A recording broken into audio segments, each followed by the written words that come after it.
ประการที่สองก็คือเรื่องอะไรล่ะก็คือเรื่องของโทสะนั่นโทสะมาจากทุสะ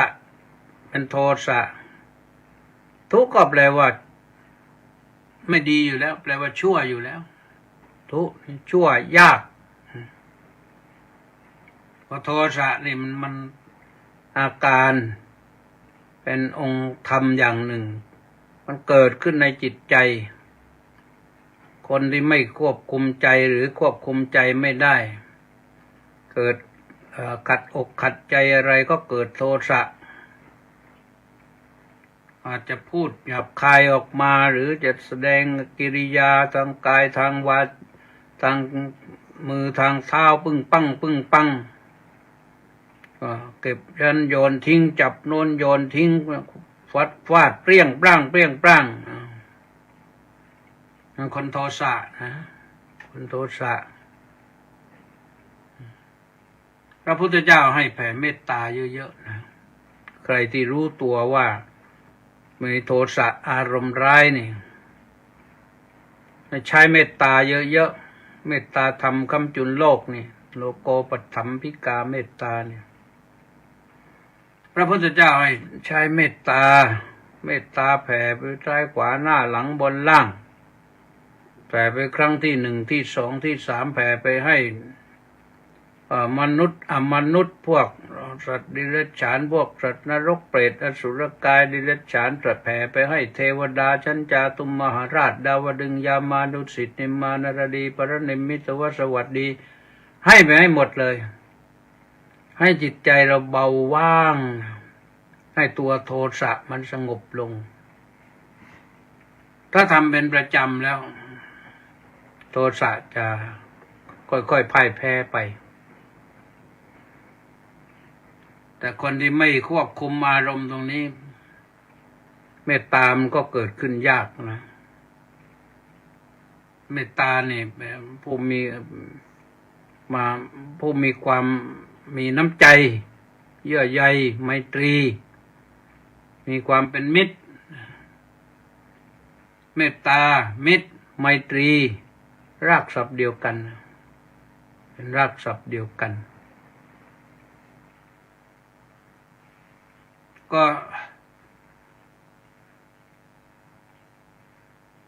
เรื่องของเมตตาเนี่ยเป็นธรรมะยิ่งใหญ่สามารถที่จะป้องกันภัยพิบัติอุปัตถวันตรายทั้งหลายทั้งปวงได้คนที่มีเมตตาธรรมสูงบารมีจะสูงมากเป็นผู้ใหญ่เนี่ยถ้ามีเมตตาแล้วร่มเงาของท่านผู้นั้นก็จะเย็นเข้าใกล้นี่มีความสุขแต่ถ้าผู้ใหญ่ที่ดุร้ายเนี่ยเข้าใกล้ก็แม้หวาดประหวั่นพรั่นพรึงใครไม่อยากเข้าใกล้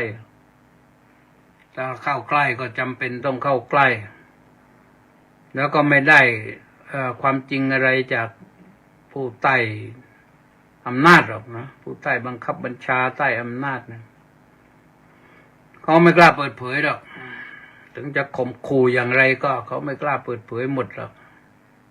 ก็รู้อยู่แล้วว่าคนนี้ใจร้ายโหดเหี้ยมนะมีโทสะบอกแล้วจะโกรธปึ้งปังอะไรทำนองนั้น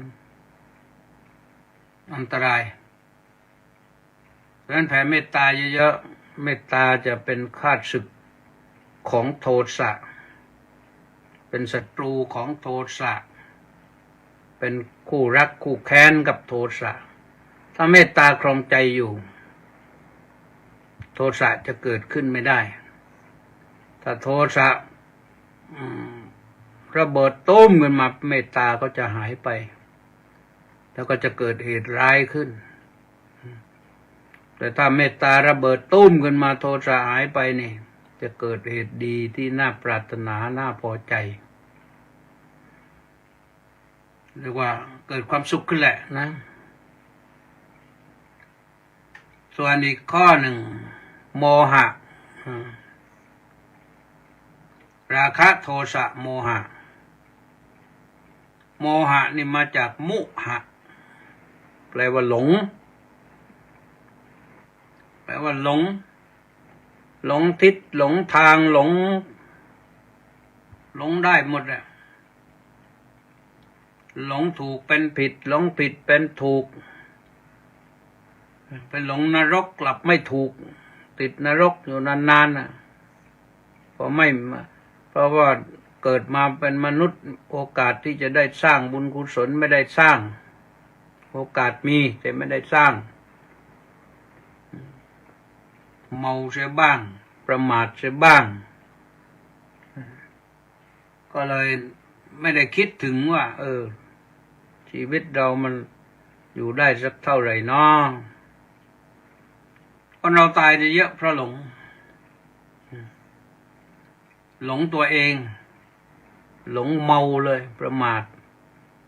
พอสุดท้ายชีวิตก็บูชาเหล้าไปมันเยอะนะลองถามหมอปีหนึ่งมันต้องทำหน้าที่บำบัดผู้ป่วยเพราะโรคสุราเท่าไหร่ต้องสิ้นงบประมาณไปเท่าไหร่เยอะมากนะทั้งยาทั้งเครื่องมือแพทย์เครื่องช่วยหายใจอะไรต่างๆเนี่ยสารพัดนะเงินเดือนหมออีกเยอะหลงคิดว่าเราชีวิตเรามันไม่มีอย่างนี้แล้วก็อยู่ไม่ได้ที่จริงคนอื่นส่วนมากเนี่ยเขาอยู่ได้เขาไม่เมาก็ไม่เป็นทาสแห่งเหล้าเนี่ยก็อยู่ได้เยอะนะแต่แทบธาตุแห่งเหล้าก็เสียหายแล้วแต่ธาตุแห่งอารมณ์เนี่ยหลงเนี่ยมันก็หนักเข้าไปอีกมันหลงพาข้ามภพข้ามชาติเหล้าเนี่ยมันฆ่าคนในชาติเดียวแต่จิตที่หลงเนี่ยมันฆ่าเราข้ามภพข้ามชาติให้เราเจริญไม่ได้ดีไม่ได้ที่หลงเพราะโง่แหละไม่ใช่อะไรอื่นเพราะฉะนั้นสิ่งที่พระพุทธเจ้าแนะนำให้ก็คือต้องพัฒนาปัญญาให้มากใครผู้ใดรู้ตัวแล้วว่าโมหะนี่หลงนี่มันไม่ดีเลยต่อชีวิตเราเปลี่ยนได้เพิ่มพูนปัญญาฟังคำสอนของพระพุทธเจ้าไว้ใครแนะนำก็อย่าไปโกรธอย่าไปโกรธาอย่าไปโมโหเอาอีกว่าโอ้ยวันนี้เราได้พรครั้งยิ่งใหญ่แต่คนในยุคหลังนี่ก็คิดสวนทางกันเหมือนกันนะพอพระเทศธรรมะให้ฟังก็ไปคิดว่าเอาโดนพระด่าอีกแล้ววันนี้ไปอย่างโน้นแต่พอโดนเพื่อนด่ามันเทศให้กูฟังอีกแล้วมึงไม่ต้องเทศให้กูฟังทั้งที่เพื่อนก็ปรารถนาดีรักเพื่อนอยากให้พ้นจากสิ่งอันตรายปัญญาหลายระดับนะปัญญาในการดำรงชีพปัญญาในการอยู่กับเพื่อนปัญญาในการทำงานปัญญาในการปฏิบัติธรรมในปัญญาในการปฏิบัติธรรมนี่ต้องเป็นปัญญาวิปัสสนาปัญญาคือพิจารณาสิ่งทั้งปวงว่ามันเกิดขึ้นแล้วมันต้องดับไปมันมีอะไรเที่ยงแท้เป็นอนิจจังทุกขังอนัตตาพอเรารู้อย่างนั้นแล้วปฏิบัติให้ได้ก็คือเห็นอย่างนั้นให้เห็นให้ตลอดแล้วก็จะทำให้เราเบาใจปลงใจวางใจได้แล้วก็จะถือเอาสิ่งที่ถูกเป็นประมาณไม่ถือเอาสิ่งที่ผิดเป็นประมาณเมื่อได้อย่างนี้นี่เราสามารถที่จะรอดพ้นได้นะพระพุทธองค์ตรัสบอกว่า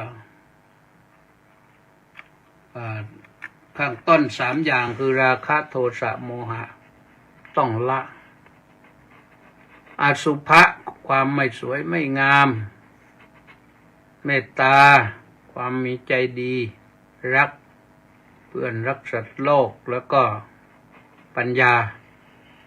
นี่เป็นข้าศึกของราคะโทสะโมหะ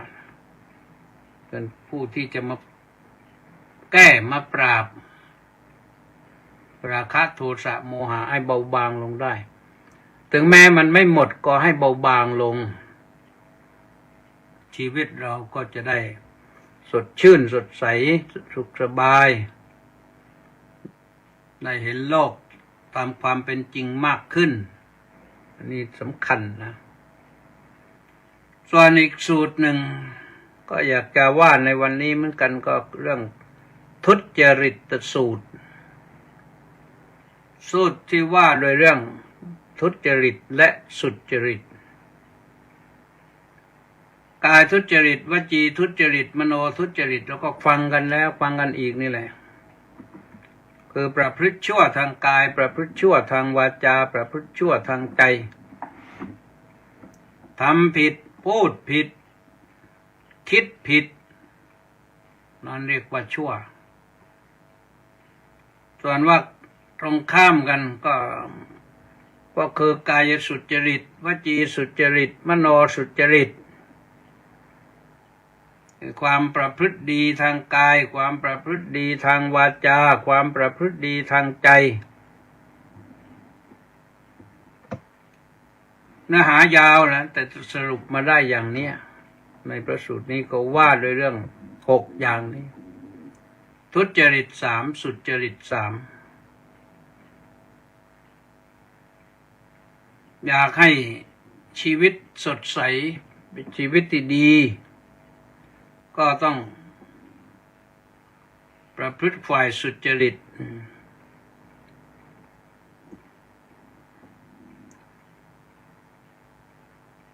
กาย3วจี4มโน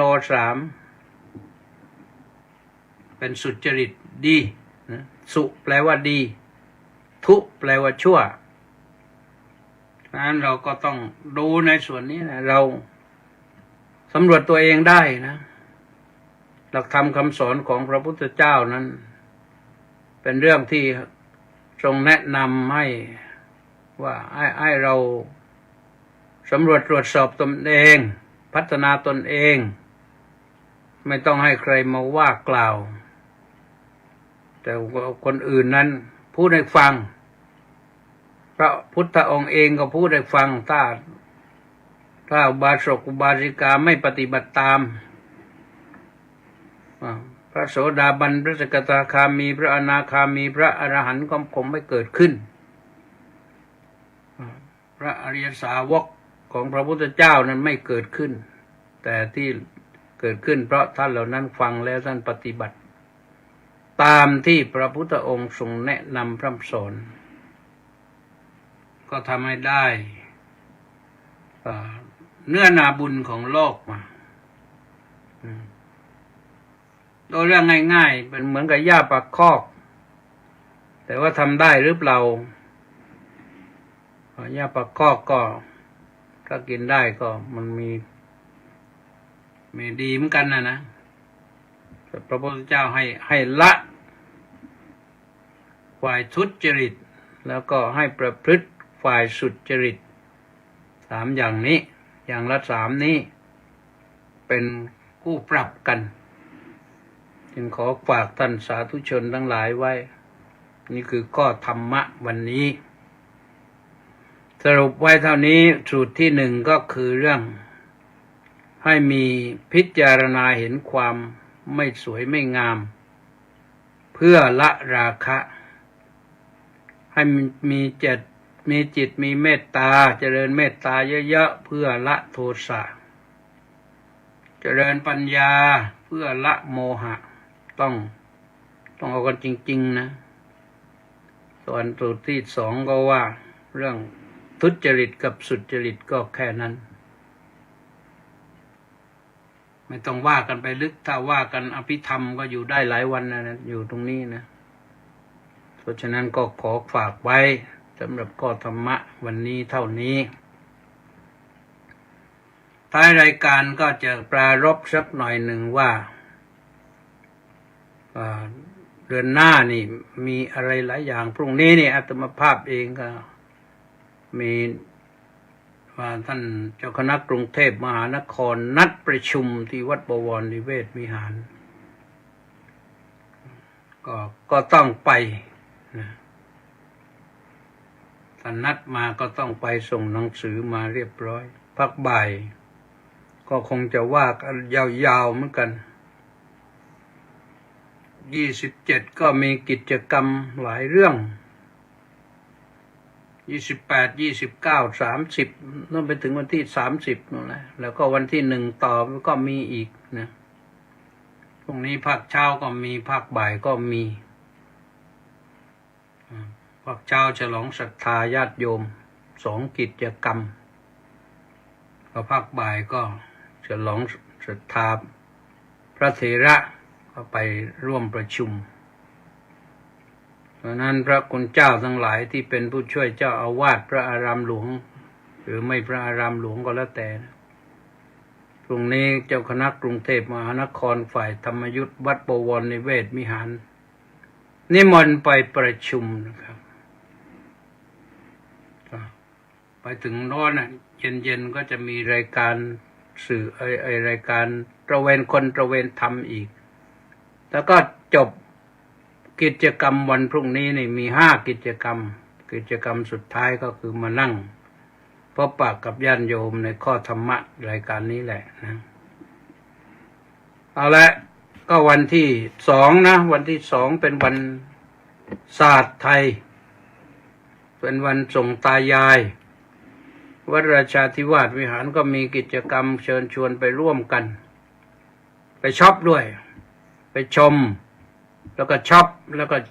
ก็ชิมแล้วก็ช็อปนะต้องชมชิมช็อปนะมันจึงจะครบสูตร3 ชลองไปชม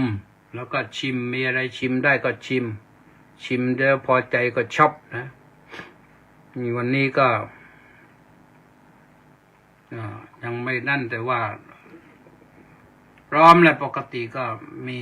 มีอะไรต่างๆมากมายนะพวกขนมนมเนยโดยเฉพาะอย่างยิ่งขนมที่เป็นด้านของภาคใต้นะขนมที่เป็นประเพณีของภาคใต้เขาว่ากันไปนะไปดูแล้วก็มีการตั้งเปรตมีชิงเปรตกันแล้วก็มีพระสงฆ์สวดบางสกุลเพื่ออุทิศผลส่งตายายให้ท่านได้มีเสบียงบุญไปอนาคตโน่นปีหน้าอีกถึงจะได้มาอีกนะก็เชิญชวนนะอ่านใหม่อนุโมทนากับมัคโคนาอนุโมทนากับจารุชาบุญอินมัคโคนาบอกว่ากราบนมัสการสาธุเจ้าค่ะมันเนี่ยอนุโมทนากับมณีแสงจันทร์บอกว่าน้อมกราบนมัสการสาธุสาธุสาธุเจ้าค่ะอนุโมทนากับสุมาลักษมีขอสาธุ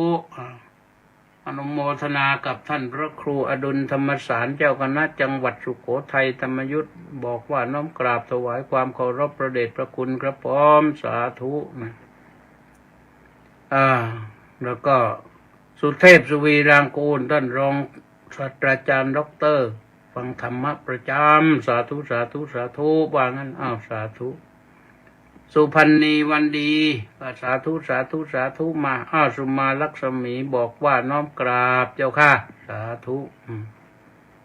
จนเฉลิมชนก็สาธุนะบอกว่ากราบนมัสการครับพระอาจารย์สมศรีลักษณะวิราชก็บอกว่าน้อมกราบนมัสการสาธุสาธุสาธุเจ้าค่ะพระครูสิริกวิวัฒน์วงประสูติก็สาธุครับเจบุมาก็บอกว่าน้อมกราบสาธุสาธุสาธุอนุโมทามิอนุโมทามิแปลว่าชื่นชมสาธุทัศนีพระเพชรพรหมเพชรกราบสาธุก้าทัศนีพรหมเพชรนิวFC นะนิวFC สาธุสาธุยินดีต้อนรับจันทภาดีรัศมีสาธุต้าสิทธิมงคลนมัสการสาธุครับสาธุ จันทภาบอกว่าน้อมกราบนมัสการสาธุค่ะสาธุอัญชรีนะเตียนเที่ยงสาธุก็พิมพ์มาเป็นภาษาอังกฤษอาตมาอ่านเป็นภาษาไทยน่าจะถูกถ้าไม่ถูกก็ขออภัยด้วยนะบอกว่าน้อมกราบนมัสการเจ้าข้านี่ก็มันก็นิวFCเหมือนกันนะสาธุยินดีต้อนรับพระครูสุนทรศีลคุณวัดหัวก่อรุ่งปากพนังเมื่อคืนหายไปวันนี้มาแล้วสาธุครับสริตพงษ์แต่สะบำรุงบอกว่าสาธุครับพระอาจารย์นี่ว่าที่ด็อกเตอร์ไม่รู้จบแล้วยังเนี่ยวีรอเมธรรมก็บอกว่าน้อมสาธุอนุโมทามิครับน้อมถวายความเคารพครับพระเดชพระคุณสาธุสุรชัยพราวพันธ์สุรชัยนี่ก็บอกว่าขอถวายความเคารพอย่างสูงครับพระครูสุทธิชัยสารวัดโพธิเกษตรอำเภอสวีจังหวัดชุมพรไม่แน่ใจเห็นลองกองหรืออะไรมาบอกว่าสวีแต่ไม่มีผู้ชื่อผู้ทรงแต่ว่าฉันหมดแล้วแหละนะไม่มีชื่อผู้ทรงแต่มีบอกว่ามาจากสวีนิชรคงเพชรบอกว่ากราบนมัสการครับสาธุตาลแสนดีสาธุบอกว่ากราบนมัสการครับตาลหรือตันหรือตั้นก็แสนดีก็แล้วกันนะมอคนาโมเมยังบอกว่ายินดีกับประชาชนกลุ่มแรกที่ได้จับเงิน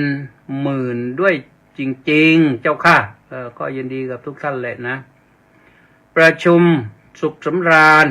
ครูบาอาจารย์นะเนี่ยสาธุกราบนมัสการครับท่านเจ้าคุณอาจารย์ที่เคารพอย่างสูงว่างั้นสาธุสุดารัตน์ชำนาญคำนี่ก็แม่ครัวสาธุกิมอินบุญแท่นก็สาธุไม่รู้ไปว่าตรงไหนกิมอินนี่นมัสการกราบนมัสการเจ้าค่ะสาธุเจ้าค่ะสาธุสิกขมานาสุพัตตาสมทรงสาธุนี่มาจาก LA ฟลอริดานะเนี่ยสาธุนิพนธ์ลักษณะเบลาศนี่น้องชายลูกอาน้อมกราบนมัสการพระคุณท่านสาธุครับว่างั้นนี่ภาษาภูเก็ตนะต้องสายราชโคตรก็บอกว่าน้อมกราบนมัสการหลวงพ่อเจ้าคุณขอรับสาธุเอาละวรนันท์ขาวศรีกราบนมัสการเจ้าข้าสาธุสมศรีบุญอินก็บอกว่าน้อมกราบนมัสการสาธุเจ้าข้าสาธุเช่นกัน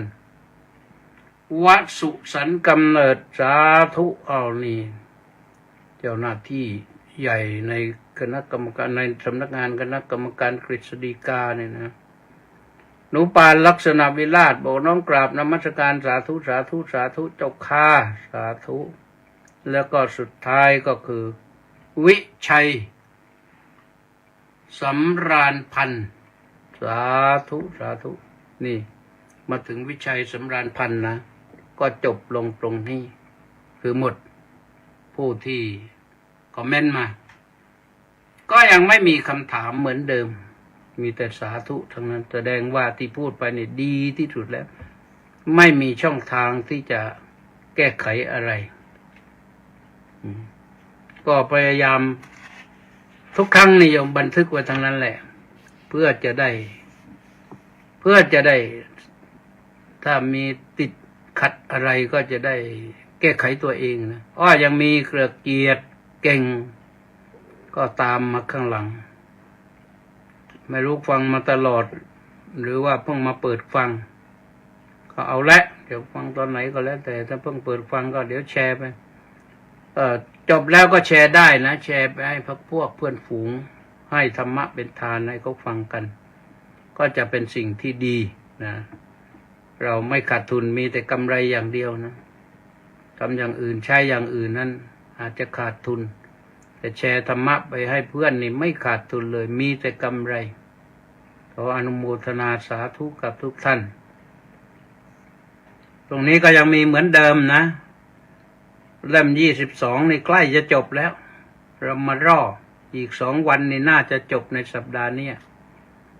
เดี๋ยวจะเร่งดูว่าจบหรือเปล่าเอาละนะวันนี้ก็ขออำนวยอวยพรให้ทุกท่านที่ติดตามสดับรับฟังมีความสุขความสวัสดีความเจริญในธรรมของพระสัมมาสัมพุทธเจ้าทุกท่านเถิด